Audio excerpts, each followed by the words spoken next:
Lanjut lagi guys. Assalamualaikum. Lanjut terus. Waalaikumsalam warahmatullahi wabarakatuh. Oh iya, langsung bang. Set. Ini dia nih. Silverstone. Batu perak. Iya.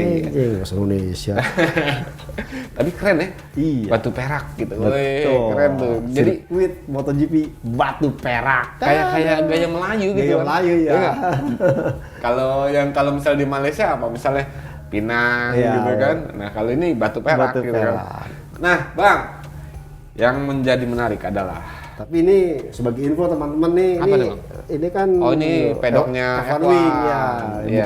bukan pedoknya MotoGP, ini yang pedoknya F1. yang baru. kalau pedoknya MotoGP itu brick wall. Iya, di Old Pit. Outfit. Iya. Nah, Bang, Siap.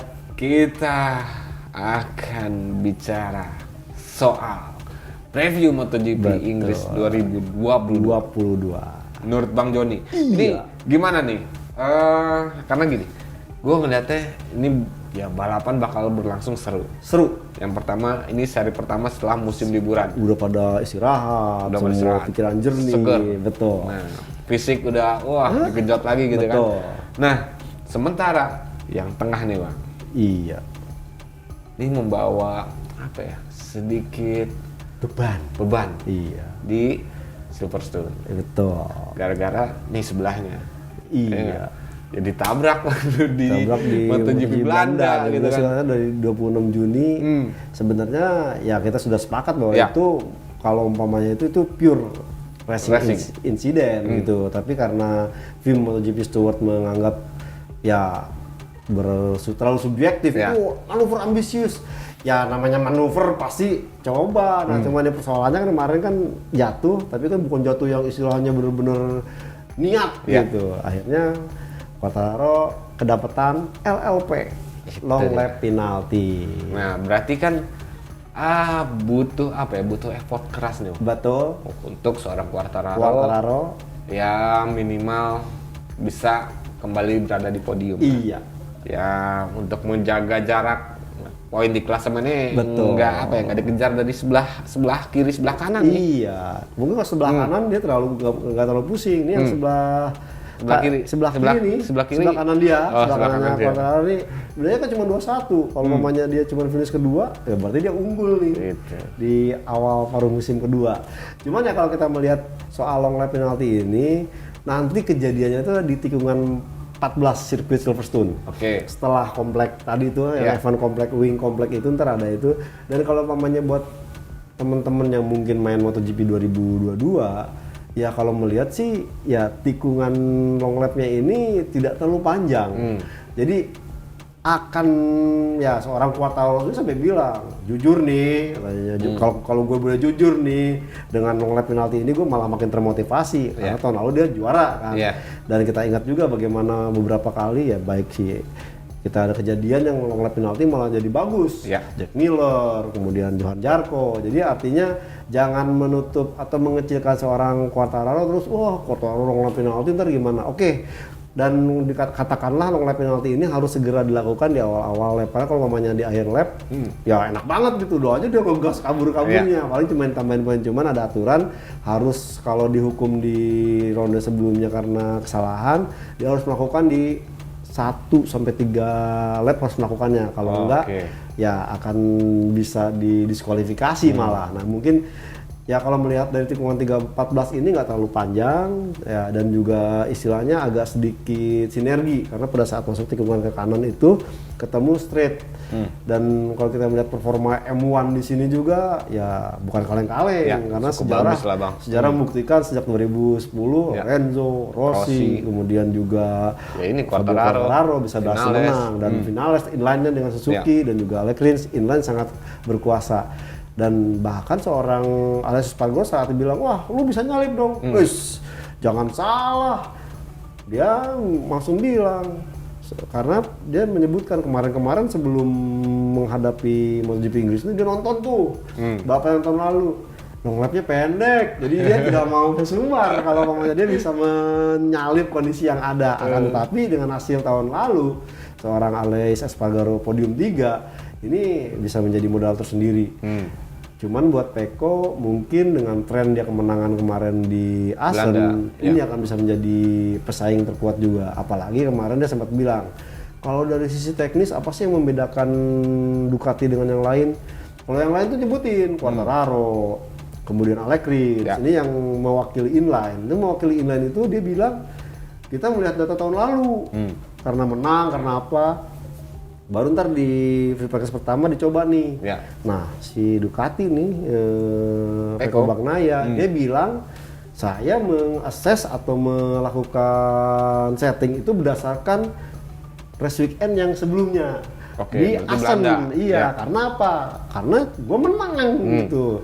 Kalau mamanya gue berpatokan dengan yang tahun lalu, kan hasilnya tidak bagus. Sementara tahun lalu dia terlempar dari 5 besar kan? Betul, artinya ya ini akan menjadi membedakan antara V4 dan juga inline, karena seorang Aleix Espargaro pun mengomentari bahwa dia melihat dengan hasil yang kemarin ini, yang dia keluar, kemudian bisa duel, sampai akhirnya di tikungan chicken terakhir bisa melibas 2 pembalap. Jadi V4 dan inline ini akan menjadi duel yang seru juga, karena kita ingat 2019 bagaimana inline Suzuki berhasil mengasapi V4-nya Marc Marquez di 0,013 ya. 2 kedipan mata lah ya. Jadi ini akan sangat seru, dan ya tentunya kalau Aleix Espargaro bisa menang, ini membuat persaingan makin seru. Tapi buat seorang Fabio Quartararo bisa menang, ini benar-benar modal yang sangat bagus, karena selanjutnya ketemu sirkuit yang jadi kelemahan Yamaha M1. Austria, setelah itu San Marino. Dovizioso pensiun. Aragon, wah ini bahaya nih. Baru terus itu ke Flyaway Round. Itu dia. Nah Bang, lanjut kita nih. Kira-kira nih Bang, ini perebutan ya seperti abang tahu ini, di klasemen ada 4 pembalap nih. Ya istilahnya 4 besar inilah gitu. Fabio Quartararo, Aleix Espargaro, terus Francesco Bagnaia, dan ini Johann Zarco. Ini yang justru ini nih kalau kita bilang nih kuda liar ya. Bukan kuda hitam. Ini kutu bangsat istilahnya, yang bikin papanya kita tidur, bikin gatel gitu. Ini nih, kagak disebutin, kagak kelihatan, tapi konsisten dan bisa membalikan keadaan kalau pabrikan-pabrikan ini melakukan kesalahan. Jadi istilahnya nih, yang duel nih 3-an nih, sampai kejadian apa-apa ya, katakanlah kayak di Assen. Nah, di Assen beruntung kan sampai tidak membuat si Aleix Espargaro keluar. Kalau makin ketat, makin strength itu kedua pembalap emosional, ini bisa memanfaatkan momentum, dan siapa tahu ya melihat lagi dia backflip, lompat ke belakang. Gaya khasnya Johann Zarco. Nah Bang, untuk di Silverstone ini, menurut Bang Joni, siapa yang akan lebih istilahnya berbicara dan juga meraih podium? Jadi kalau umpamanya melihat tren, kita pertama melihat tren dari 2017, di mana juaranya itu berganti-ganti terus, dan patut diingat 2018 dibatalkan, 2020 karena hujan, pandemi. Ini pembalapnya tuh dari Jorge Lorenzo, Marc Marquez, Valentino Rossi, Maverick Viñales, Andrea Dovizioso, kemudian Alex Rins, dan juga Fabio Quartararo, selalu berganti-ganti. Ini kalau mau melihat tren itu, dan bisa katakanlah percaya nggak percaya, mungkin akan hadir raja baru. Ini bisa Aleix Espargaro atau si Francesco Bagnaia, karena melihat tren kemarin di Assen yang luar biasa. Tapi kalau umpamanya melihat Quartararo ingin mengamankan posisi dan bernafsu menjadi raja Silverstone, Quartararo punya kesempatan itu, karena kalau umpama ini menjadi momentum dia untuk bisa menang, agar langkah di ronde-ronde berikutnya setidaknya lebih empuk lah, tidak tajam-tajam. Karena kalau ini tujuan dia buat jadi juara dunia. Nah, pertahankan ya Bang. Betul. Atau buat seorang Johann Zarco juga ingin berusaha keras. Karena di Silverstone juga dia punya istilahnya ya kuncian tersendiri. Dan mudah-mudahan sih ya bisa mewujudkan hasil itu, sehingga kemenangan makin menambah bumbu-bumbu duel MotoGP 2022.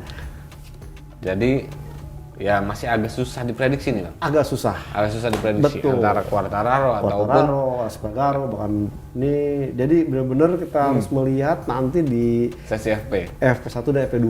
Kalau dari sisi cuaca Aman ya? Iya, nggak memang seperti ya tidak seperti tahun sebelumnya hujan. Pokoknya mendung, tapi dari istilahnya perakiraan hujan itu tidak sampai 50 kecil, 7% doang bakal hujan. Artinya benar-benar ya harapannya sih dry race. Berarti gitu. 93% nih cloudy lah ya. Cloudy, betul, tapi nggak hujan. 7%-nya yang adalah hujan nih. Jadi ya nanti benar-benar diharapkan settingannya benar-benar settingan balapan kering. Jadi semua pembalap akan overall tuh all out dari hari Jumat ini sampai nanti di balapan. Tapi ya gimana ya guys? Kayaknya nggak seru kan? Seru nggak ada ya? Kalau misalnya nggak ada yang nentuin siapa podium 1, podium 2, podium 3 gitu kan. Nah, ayo Bang, podium 1 Francisco Bagnaia. Kenapa dulu Bagnaia? Karena dia kemarin tampil dominan di Assen dan dia udah tahu istilahnya gaya serang, gaya gedor Fabio Quartararo seperti apa yang ya diungkapkan oleh Quartararo sendiri. Pokoknya kalau di belakang Ducati udah deh agak kerepotan. Jadi dia akan coba ya menahan Quartararo berada di belakang dirinya. Podium 2? Saya mungkin Alex Espargaro. Kenapa Alex Espargaro? Karena kalau kita melihat Espargaro dia menunggangi motor Aprilia RSGP 2022 yang merupakan motor paling berkembang di musim ini. Bagaimana dia konsisten podium, bagaimana dia menuai kemenangan pertama kalinya buat Aprilia, plus juga ya kalau kita melihat bahwa Aprilia masih dalam tanda petik punya hak konsesi. Dia bisa memilih atau punya jatah 9 mesin dengan karakter mesin yang berbeda, dan di Silverstone ini kalau kita melihat hasil tahun lalu tentunya ini akan menjadi modal penting. Ya masa yang nggak ada peningkatan hanya podium ketiga aja. Siapa nggak mau sih podium 2 atau juara gitu. Apalagi kemarin nih tahun lalu lah ya. Di Inggris ini titik baliknya seorang Alex Espargaro nih. Dari nothing to something lah. Karena berhasil podium kan Bang. Something ya, bukan something. Jadi inget zaman dulu itu di salah satu stasiun TV swasta kan. Itu something masuk ke. Nah, Bang. Itu 1-2. Nah, yang ketiga ya mungkin Fabio Quartararo. Iya, jadi meskipun dia mengaku tidak under pressure, cuman dia harus bisa memikirkan. Karena kemarin tuh dia ditanyakan, dengan kondisi kamu dapat long lap penalti di MotoGP Inggris ini, strateginya apa? Wah, saya belum tahu. Saya harus melakukan free practice 1 dan 2 dulu baru akan ketahuan. Artinya ya dengan kondisi ini dan juga faktanya sebenarnya tanda petik long lap penalti yang ada di sirkuit Silverstone ini bukan hal yang panjang seperti yang di Austria kan dari tikungan pertama tuh agak memanjang. Ini cukup kecil, mungkin tidak menjadi masalah. Tapi kita tahu bahwa motor-motor yang lain yang makin berkembang juga ini akan menjadi momok yang sedikit menghambat sekarang Quartararo. Pasalnya apa? Di saat Quartararo gagal melesat di depan, dia berada di belakang pembalap-pembalap yang kencang, katakanlah Ducati, Aprilia, ini agak kesulitan. Susah untuk menyalip. Dari dulu udah keluar-keluar tuh, Vinales lah, terus Valentino Rossi juga kan. Vinales, wah itu udah keluar-keluar. Bahwa ya susah lah untuk mendahului ketika berada di belakang motor, apalagi motor Ducati. Kenceng Ducati. Jadi itu ya Bang, 1, 2, 3-nya ya tadi Fabio Quartararo 3, Pecco Bagnaia pertama, Alex Espargaro kedua, ketiga baru Fabio Quartararo. Nah, tapi sebenarnya Bang, ini di antara 3 yang tadi disebutkan, bahkan 4 sama Johann Zarco. Ini ada yang lebih seru lagi nih. Ini karena ronde yang pertama di Inggris dan yang kedua di Austria, ini menjadi poin penilaian bagi dua pembalap itu nih. Ini Bastianini dan Jorge Martin. Lo bukannya dia Inggris doang ya? 2. Oh, 2. Dikasihnya 2 nih. Oke. Oleh Paolo Ciabatti. 2 ronde. Oke. Untuk penilaian. Siapa yang akan ya menemani Pecco Bagnaia? Nah, menurut Bang Joni, Agak di Inggris ini nih. Ini kuda hitamnya bisa jadi Enea Bastianini Betul. dan juga Jorge Martin nih, Bang. Cuma Jorge Martin tahun lalu kan sempat crash di Schengen Marquez. Baru lap pertama ya nggak salah ya. Iya. Langsung crash. Dan kalau Enea Bastian ini sebenarnya punya tren bagus di Inggris nih. Oke. Jadi ya untuk lebih menentukan sih saya rasa mungkin di sini itu lebih ke Enea Bastian ini, nanti Austria itu ke Jorge Martin. Jadi Paolo Ciabatti bingung. Makin bingung lagi ya. Iya. Waduh. Karena ya bagaimanapun Ducati Corse ngasih kesempatan kepada Jorge Martin pas dia udah melakukan operasi. Betul. Baru dihitung lagi tuh kan. Iya. Oke. Baik banget ya. Hah? Baik banget ya. Baik banget. Iya, kalau kata sih udah aja. Oh udah nih Bastian ini aja dulu. Iyalah. Orang udah 3 kali menang. Nah, itu dia. Sementara Jorge Martin ya Betul. ya gitulah. Oke, Bang. Siap. Jadi untuk di MotoGP Inggris 2022 front row-nya adalah Francesco Bagnaia, Aleix Espargaro, Fabio Quartararo. Oke. Nah, sementara untuk Ducatinya 2 pembalap itu, Betul. Enea Bastianini ya. Enea Bastianini saya. Lebih berada di atas daripada si Jorge Martin. Jorge Martin. Oke guys, nah buat teman-teman silakan ditaruh di kolom komentar. Iya, siapa aja tuh siapa prediksinya. aja, betul. Oke, saya Kabudiansyah dari Autos ID dan juga gridauto.com. Mohon pamit guys. Saya Joni Lono Mulia dari motorplusonline.com turut pamit. Dah. Dadah. Assalamualaikum. Waalaikumsalam warahmatullahi wabarakatuh.